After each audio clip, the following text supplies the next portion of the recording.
आज हम आपके साथ एक बहुत ही महत्वपूर्ण विषय पर डिस्कस करेंगे कि दिसंबर 2024 से पढ़कर 95 मार्क्स हम कैसे लाएं और किस प्रकार से हम ये मार्क्स प्राप्त कर सकेंगे, क्या क्या स्टेप्स होगी वो हम यहाँ पे डिस्कस करेंगे। और इस डिस्कस से पहले मैं आपको बता देता हूँ कि सफलता कोई मंत्र नहीं है, सफलता कोई मंत्र नहीं है, यह तो सिर्फ परिश्रम का फल है और परिश्रम आपको करना है। हम केवल आपको रास्ता बता सकते हैं। हम सबसे पहला काम यही करेंगे, कुछ चीज़ों को यहाँ पे सोचेंगे और उन्हें नोट डाउन करेंगे। तो आप भी आपका कॉपी पेन लेके यहाँ पे बैठें और इन कुछ प्रश्नों के आप यहाँ पर जो उत्तर है वह नोट कर ले। सबसे पहला बिंदु है, कभी साथियों अभी आपकी स्थिति पढ़ाई में कितनी है, क्या इस तरह आपका, क्या अभी जो पढ़ाई कर रहे हैं उससे आपको 95 मार्क्स मिल जाएंगे या नहीं। दूसरा बिंदु, कितना कोर्स बच्चों, कितना कोर्स आपका कंप्लीट हो चुका है और कितना आपका बाकी है। देखिए तीसरा बिंदु यही है कि क्या क्या चैप्टर्स आपके आपके रह गए हैं, कितने जो कोर्स यानी आपको कंप्लीट कर लिया है और कितना चैप्टर आपका रह गया है। और देखिएगा चौथा बिंदु बहुत महत्वपूर्ण है कि किन चैप्टर्स में आपको ज़्यादा समस्या है, तो आप उसको भी नोट कर लें। पांचवा बिंदु, किन चीज़ों से आप पढ़ाई से दूर हो रहे हैं, उन सभी चीज़ों को भी आपको नोट डाउन कर लेना है। और आगे दे रखा है, क्या ऐसी कोई चीज़ें हैं जिनसे आप आगे बढ़ सकते हैं, ऐसे कोई मित्र हैं जिनके साथ रहने से आप आगे बढ़ सकते हैं, ऐसे कोई है जिनके मार्गदर्शन में आप आगे बढ़ सकते हैं, तो उनको भी आप नोट डाउन करें। क्या कमियां रह गई जिससे आप अभी पीछे हैं, और उन कमियों को भी आपको नोट डाउन कर लेना है। अगला है हमारे पास में जो आठवां बिंदु, कोर्स को सभी विषयों की, साथियों जो कोर्स हमारा है इस सत्र का, जिस भी कक्षा का हो आपका, उस कोर्स की सभी विषयों की ब्लूप्रिंट यानी कि अंक विभाजन आपके पास है या नहीं, तो वो भी आपको जानकारी में होना चाहिए। बच्चों देखिए ब्लूप्रिंट में सभी प्रश्नों के अंक विभाजन होंगे, यानी प्रत्येक चैप्टर के अंक विभाजन भी होंगे, और इसी के साथ ही वो भी ये भी बताएगा कि किस प्रकार के प्रश्न आपके यहाँ पे आएंगे, मल्टीपल चॉइस के question, short answer, very long answers. तो वो सभी जो कैटेगरीज के क्वेश्चन है उस चैप्टर से रिलेटेड वो होते हैं उसमें, तो वो ब्लूप्रिंट आपके पास है या नहीं। इतना सोचने के बाद, यानी ये 8 ही प्रश्न बहुत ही महत्वपूर्ण है, इन सभी प्रश्नों के उत्तर यानी प्रश्नों के बारे में आप पहले लिख लें और फिर हम अब आपके आगे काम करना शुरू करेंगे। देखिएगा मैं आपको बता देता हूँ कि अगर आपकी परिस्थितियाँ आपको चैलेंज कर रही है, अभी आपकी परिस्थितियाँ आपको चैलेंज कर रही है, तो एक बात का ख्याल हमेशा रखें, जो चीज़, देखिए बच्चों, जो चीज़ आपको चैलेंज करती है वही चीज़ आपको चेंज भी करेगी।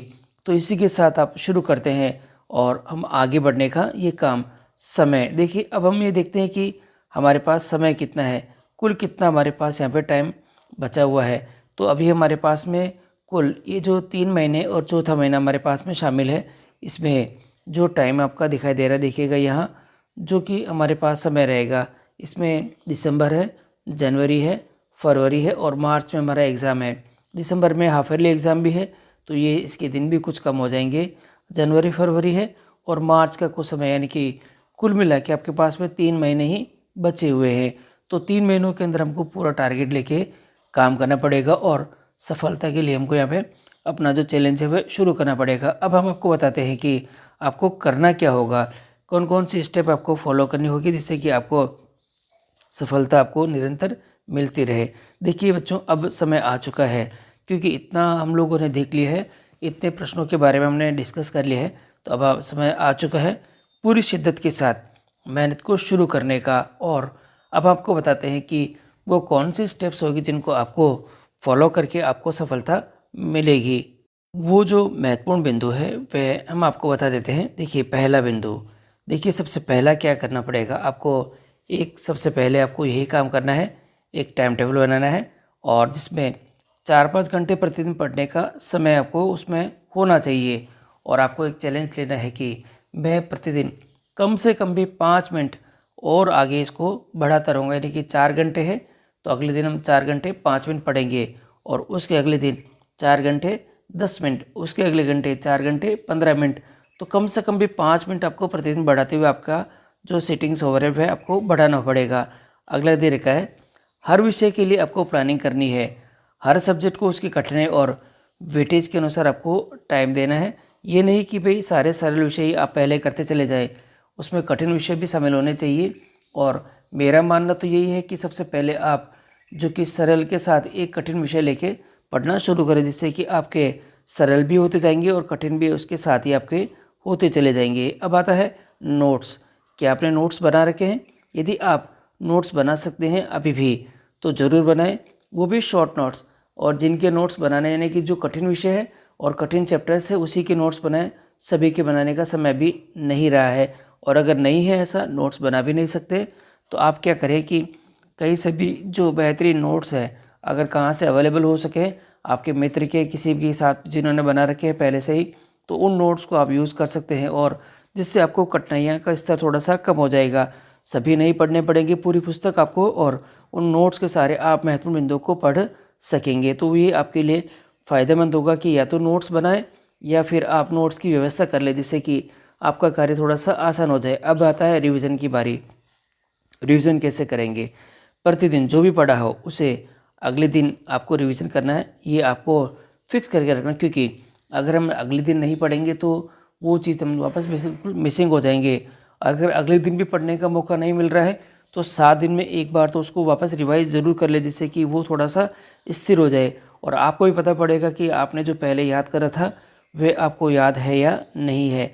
अब आता है अगला जो पॉइंट आएगा, टॉपर्स के साथ रहना। देखिए, जो बच्चे टॉपर्स के साथ रहते हैं, पढ़ने वाले बच्चों के साथ रहते हैं, तो उनका पढ़ने का लेवल देखकर वो भी उसको एनकरेज होते हैं। तो आपको यही देखना है कि आप टॉपर्स बच्चों के साथ रह पाते हैं या नहीं रह पाते, तो उनको वॉच करें कि वो किस तरह से अपनी जो बिहेवियर्स करते हैं, किस प्रकार से वो स्टडी का टाइम मैनेजमेंट करते हैं, और अच्छे मित्रों के साथ रहना आप शुरू करें। अगला आता है हमारे पास में पॉइंट है, पॉजिटिव सोच रखें। आपको बिल्कुल नेगेटिव नहीं सोचना है। आप ये फिक्स करके रखें कि आप इस सत्र जो 95% का अपना टारगेट ले रखा है वो आपको हमेशा प्राप्त होगा ही होगा। किसी भी तरह से ये नकारात्मकता आपके माइंड से निकाल दे और पॉजिटिव सोच के साथ ही आप आगे बढ़ते रहें। अपना लक्ष्य 90% जो और प्लस, देखिए मैं तो आपको कहता हूँ कि 95% ही नहीं, 95 प्लस से ज़्यादा मार्क्स जो आपने सोचा है, जो आप पढ़ते हैं। साथियों देखिएगा, अपना लक्ष्य 95% को जहाँ आप पढ़ते हैं आपके सामने दीवार पर चिपका के रखें। इस जो कि लक्ष्य आपने बना रखा है उसको नोट कर ले और एक अच्छे से कागज़ की शीट पर बनाकर जहाँ आप स्टडी का जो कॉर्नर बना रखा है उसके सामने दीवार पर इसको चिपका दे, जो आपको रोज़ दिखेगा। तो उसको देखते हुए आप पढ़ने का जुनून आपके अंदर रोज़ जागृत हो जाएगा और आपके माइंड को ये डाइवर्ट होने नहीं देगा। अगला बिंदु आता है हमारे पास में सब्जेक्ट। देखिएगा, सब्जेक्ट को रटने के बजाय समझने की कोशिश करें। देखिएगा, अगर आपने जो सब्जेक्ट को समझ रखा है तो आपको वो सफलता ज़रूर दिलाएगा और आपको भूलेगा भी नहीं, यानी वह चैप्टर आप बिल्कुल भी भूलेंगे नहीं अगर आपने उसको समझ रखा है। बाकी ज़्यादा रटेंगे तो आपको वह समस्या आएगी कि एग्ज़ाम समय में वह आपको वापस याद नहीं रहेगा। तो समझने की ज़्यादा कोशिश करें। अब आता है सबसे महत्वपूर्ण पॉइंट है, मॉक टेस्ट और टेस्ट सीरीज़ को ज्वाइन करना। सब बच्चों देखिएगा, अगर मॉक टेस्ट अवेलेबल है तो मॉक टेस्ट कहीं से ले लें, अगर टेस्ट सीरीज़ भी कहीं से मिल रही है तो टेस्ट सीरीज़ भी आप उसको ज्वाइन जरूर करें, जिससे कि आपको सफलता ज़रूर मिलेगी। अगला आता है डेस्क वर्क। देखिए, मार्केट में डेस्क वर्क अवेलेबल है और दिसंबर के महीने के साथ ही डेस्क वर्क आपको मिलना शुरू हो जाती है, तो डेस्क वर्क जरूर लें। और प्री बोर्ड एग्ज़ाम, देखिए बच्चों, जहाँ भी प्री बोर्ड के एग्ज़ाम हो रहे हैं आपके स्कूल में, कोचिंग सेंटर्स पर, जहाँ पर भी प्री बोर्ड होते हैं तो वो ज़रूर दें, जिससे आपको पता पड़ेगा कि आपकी तैयारी कहाँ तक है और कितने % आपकी तैयारी यहाँ पे दिखाई दे रही है, कितने % आपकी स्थिति है, उन सभी बच्चों में आपकी पोजीशन क्या आती है। तो आपको ये इनकरेज करेगी कि कहाँ कमी रह गई है पूरे कोर्स को पढ़ते समय। तो ये 2 पॉइंट ऐसे हैं जो आपको बहुत ही महत्वपूर्ण रहेंगे। अपना लेखन सुधारें बच्चों, अपनी राइटिंग, कुछ चीज़ें ऐसी होती, कुछ अक्षर ऐसे होते हैं, कुछ वर्ड अक्षर ऐसे होते हैं जो हम ढंग से लिख नहीं पाते, जिससे हमारी राइटिंग सही नहीं दिखती है। तो आप क्या करें, आपकी राइटिंग को भी सुधारने का कार्य इसी बीच में करते रहे। एक और महत्वपूर्ण बिंदु आता है हमारे पास में, पिछले 5 साल के पेपर को सॉल्व करें, क्योंकि इससे आपको 2 चीज़ें मिलेगी। एक तो पेपर का जो पैटर्न है, आपको पैटर्न देखने को मिलेगा कि पैटर्न इसमें क्या है, और दूसरा जो महत्वपूर्ण प्रश्न किस प्रकार से सेटअप कर रखे हैं उसकी पूरी डिटेल आपको यहाँ पे देखने को मिल जाएगी। तो ये 3 चीज़ें ऐसी है, देखिए 1, 2 और 3, इन तीनों से ही आपको जो पूरे एग्ज़ाम के एकदम बिल्कुल पैटर्न के बारे में एकदम पक्का कन्फर्म हो जाएगा और ये आपके जो आपका कॉन्फिडेंस ही है आपकी बढ़ाएगी ही बढ़ाएगी। अगला आता है हमारे पास में 13 पॉइंट, वह है सोशल मीडिया। बच्चों, सोशल मीडिया से दूर रहना है, बिल्कुल दूर रहना है। फ़ोन को एग्ज़ाम तक आपको दूर रखना है, परंतु फ़ोन कभी यूज़ ले सकते हैं, कब ले सकते हैं? यूट्यूब के जो सब्जेक्ट की वीडियो देखने के लिए देखिएगा। यूट्यूब से रिलेटेड अगर कोई कठिन चैप्टर है उसको आपको पढ़ना है, समझना है, तो आप यूट्यूब के वीडियो का सहारा ले सकते हैं। आपके लैपटॉप और आपका जो कि टैबलेट है, फ़ोन है, उसमें से आप इन सब्जेक्ट को आपको कठिन प्रश्नों को, चैप्टर को समझने में आप यूट्यूब की वीडियो का सहारा लेते समय इन फ़ोन का आपको इस्तेमाल कर लेना है। बाकी आपको सोशल मीडिया से बिल्कुल ही दूर रहना है कि रील्स नहीं देखनी, इंस्टाग्राम नहीं चलाना है, फेसबुक नहीं चलाना है, व्हाट्सएप आपको यूज़ नहीं करना है। बहुत सारी चीज़ें आपको यहाँ पे ध्यान रखनी पड़ेगी। प्रतिदिन मोटिवेशन वीडियो ज़रूर देखें। प्रत्येक दिन का मोटिवेशन वीडियो देखने से आपको एक चीज़ आपको फ़ायदे में रहेगी कि आप प्रतिदिन मोटिवेट हो जाएंगे और एक जोश के साथ आप वापस पढ़ना शुरू करेंगे। तो ये रहेगा। इसी के साथ ही एक 16वां बिंदु रहेगा, पूरी ताकत और मन से परीक्षा की तैयारी शुरू कर दे और बिल्कुल 1 मिनट का भी आप वेस्ट का समय, उस 1 मिनट भी वेस्ट नहीं करें।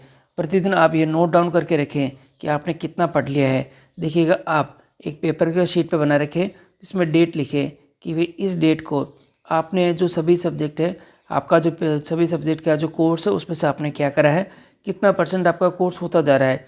तो जो भी होता जा रहा है उसको टिक मार्क करके रखें और जो कठिन बिंदु है उसको आपको नोट डाउन करके रखना होगा। देखिए बच्चों, सफलता कोई मंत्र नहीं है, सफलता कोई मंत्र नहीं है, ये तो सिर्फ परिश्रम का फल है।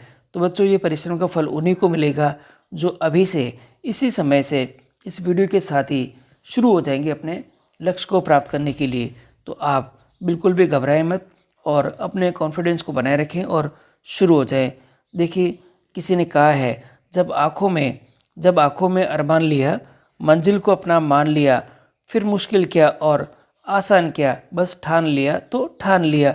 आप भी ठान लें और अपने लक्ष्य के लिए आगे बढ़ना शुरू कर दें। मेरी आपको बेस्ट विशेष है और भी मैं अपने प्रतिदिन की वीडियोस आपके लिए लेके आऊँगा जिससे कि आपको और भी आपका मार्गदर्शन मिलता रहेगा। धन्यवाद सभी को।